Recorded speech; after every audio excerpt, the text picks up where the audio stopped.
There's a red bird outside my window. He's fighting with his reflection. He keeps banging his head against the glass, frustrated with her rejection. You know, sometimes I kind of feel for that little red bird.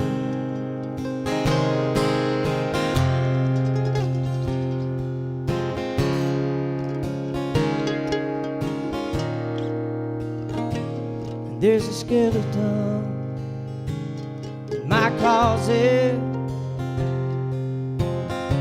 Her bones rattle from time to time. And I swear sometimes I hear her laughing. She's playing tricks on my mind. I keep telling myself she's just an old bag of bones.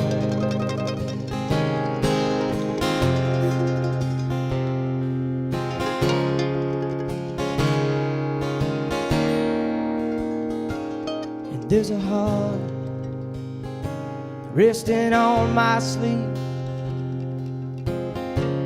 It sits there most of the time.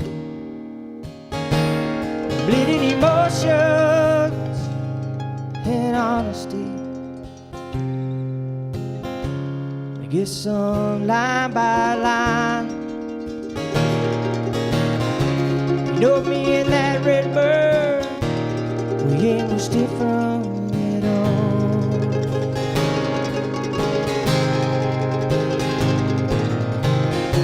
Cause he's got a song to sing that echoes the sounds of spring. And he don't wanna be alone when no one's listening to his song.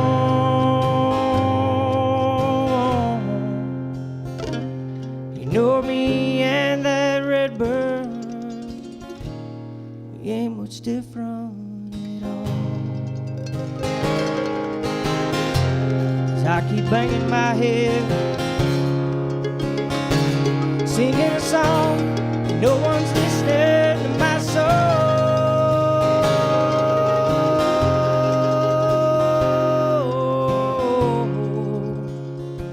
No one's listening my song.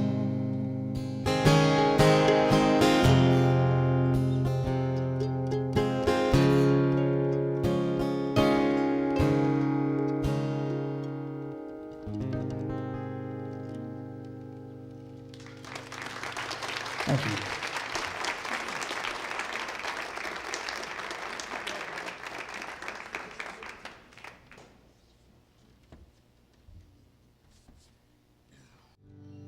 We're all personal here. A lot of these folks are my friends and family, and I keep making CDs so I can take money from them. Stacy is the breadwinner of the family, and I'm very much a kept man. And at first I had a problem with that a little bit, a little Napoleon issue, I guess. And then all of a sudden, after a little while, other than having to scrub the toilets like I did today, it's really not that bad.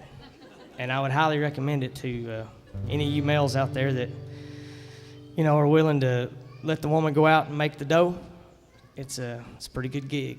So this next song, we're going to speed it up just a little, let Cruz show out on the mandolin also.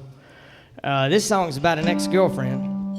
And I wrote this after Stacy and I have been married for 8.5 years. And I guess we'd been married about 3 years when I wrote this. And I guess this was I wasn't still hung up on this woman, but she was happened to be the only Yankee that I ever dated. And I don't know if that has any meaning or not, but, I have a sample size of one to go on, and it just didn't turn out right. So I got a good old Southern woman the next time around. And this little song we'll send out to a guy named Chandra, especially since this is being taped tonight. I'll try to be nice. And we'll do the PG-13 version of this tune. It's called Regurgitated. It ought to go well with your supper.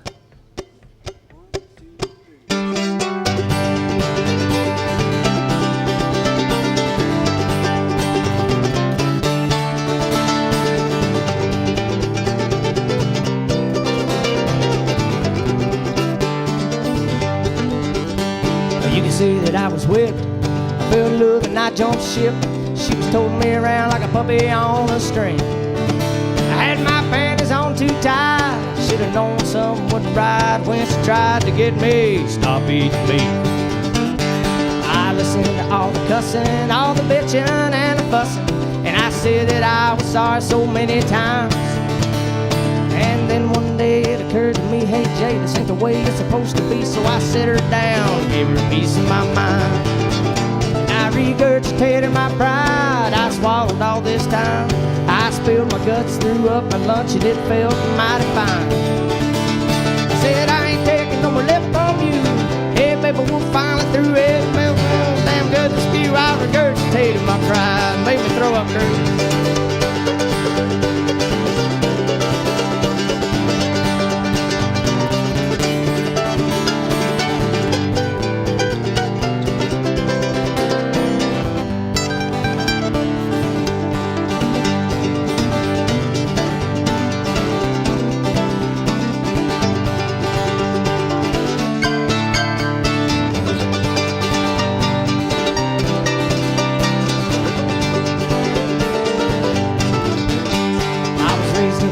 South, and my mama slapped my mouth if I didn't use my manners and show respect.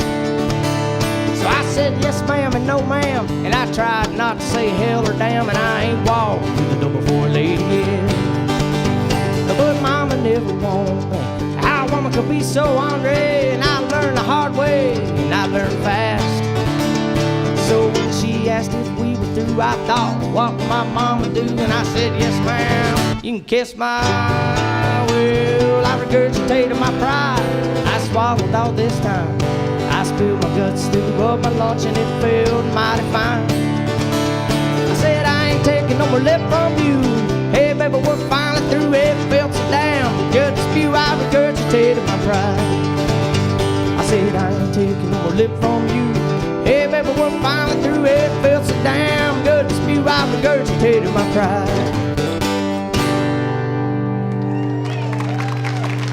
Thank you very much.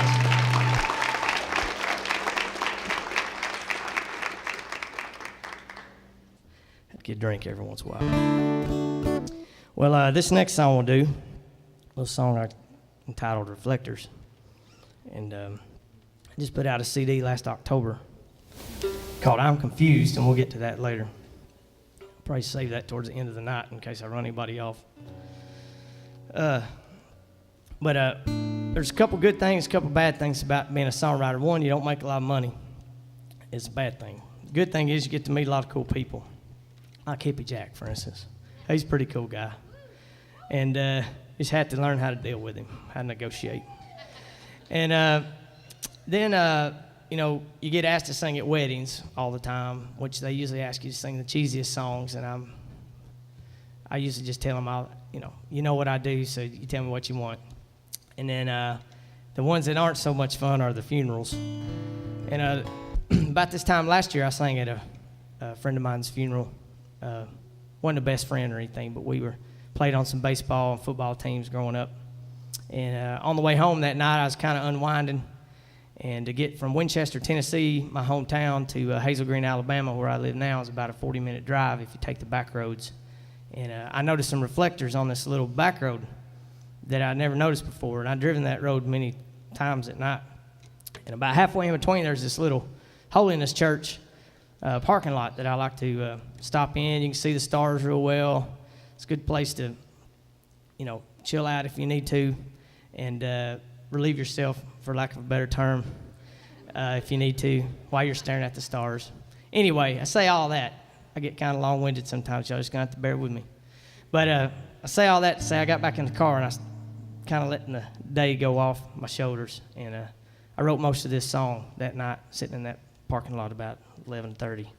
And we'll do this one for Cody. It's called Reflectors.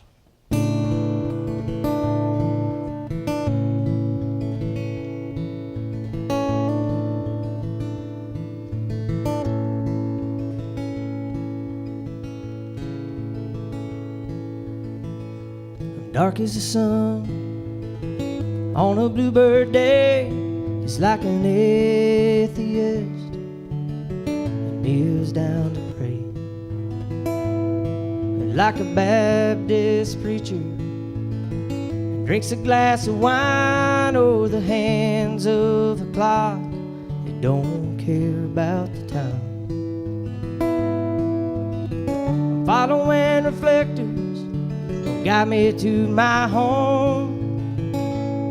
It's been a long day and I'm glad that it's gone. I'm following reflectors, will take me to my bed, where I can rest these weary eyes and lay down my head. Like a log on a fire, it just won't burn. The whole world on an axis no longer turns. The coming of the seasons that refuse to change are two young lovers cannot find a flame. Following reflectors got me to my home. It's been a long day and I'm glad that it's gone. Following reflectors take me to my bed, where I can rest these weary eyes and lay down my head.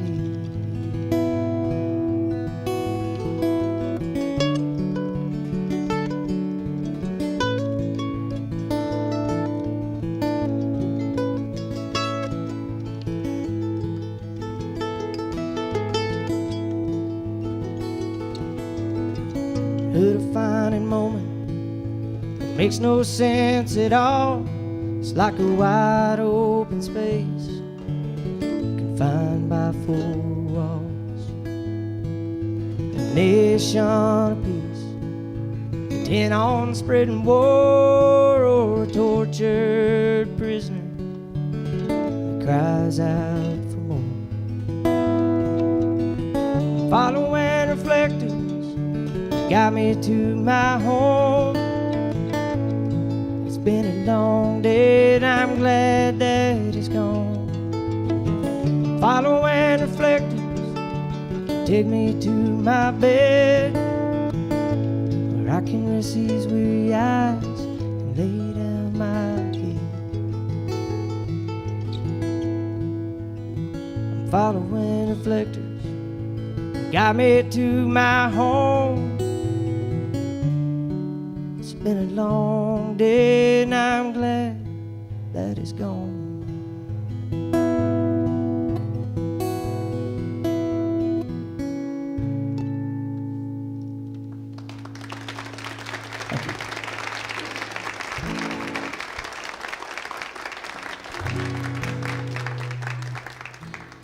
Well, I better start telling a story to this song and not get too long-winded. I think it tells its own story, but this is the last time I'm going to pick on my beautiful mom here tonight. Her name's Barbara Clark. She's sitting up here in the second row. Y'all give her a big hand if you don't mind. She's a great woman.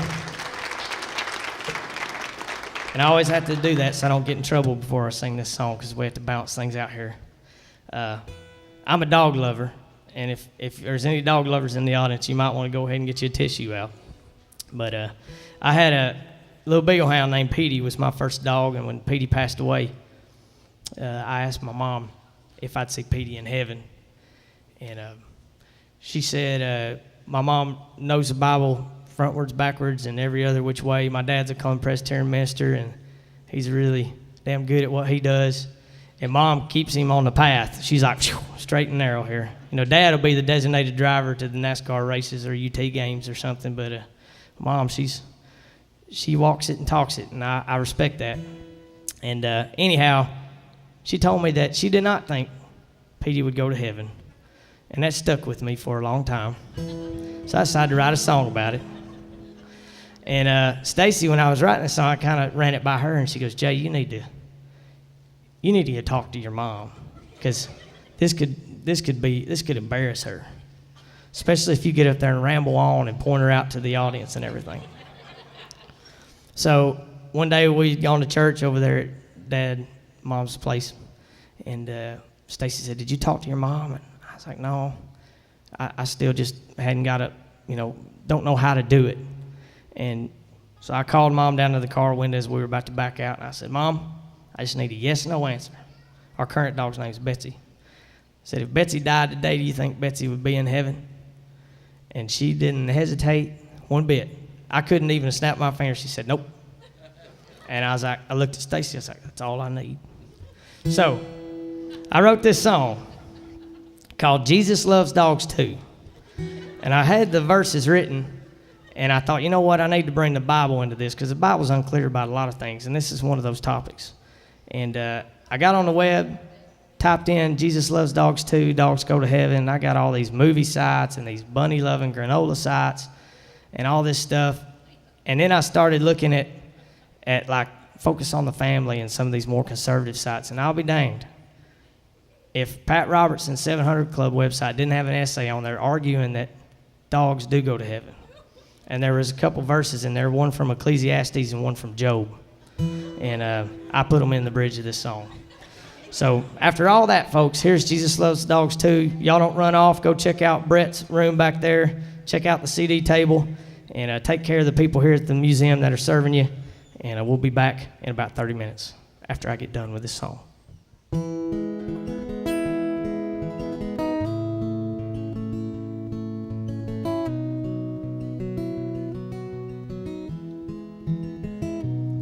I remember the day my mama told me that my dog Petey had died. So I asked my mama, did dogs go to heaven? She said no, and then I cried. I just couldn't understand how man's best friend couldn't find a doghouse in the sky.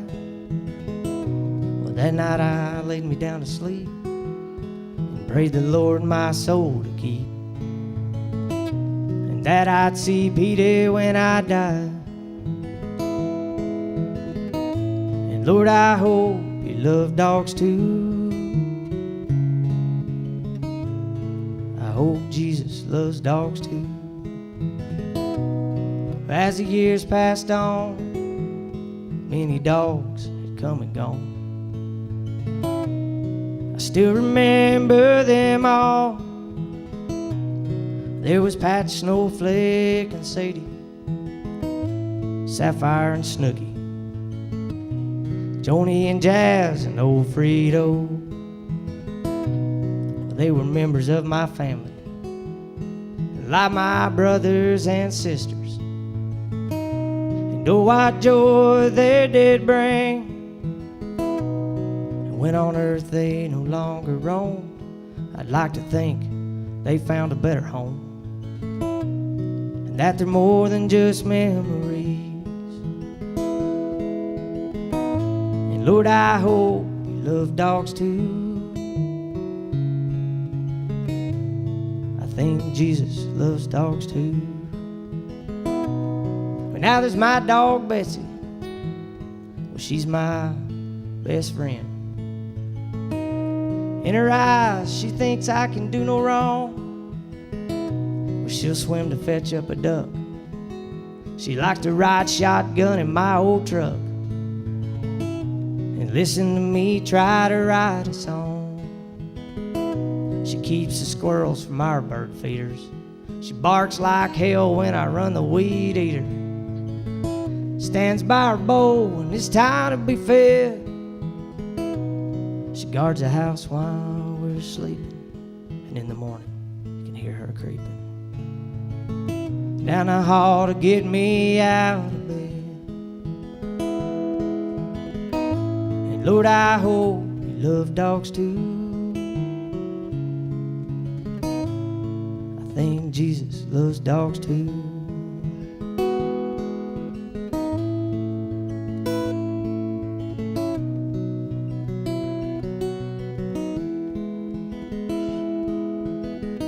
Ask the animals and they will teach you. In God's hand is the life of every creature, and the breath of all mankind.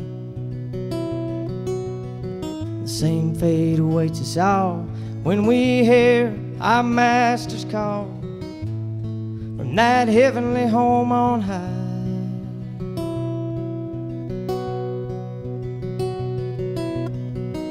So when I get to heaven, Lord, I don't need a mansion. A cabin on a mountain will soon be fine.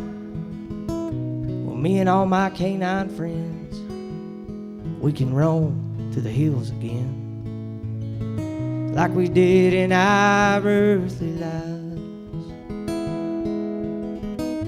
And Lord, I hope you love dogs too. I think Jesus loves dogs too. Yeah, Jesus, he loves dogs too.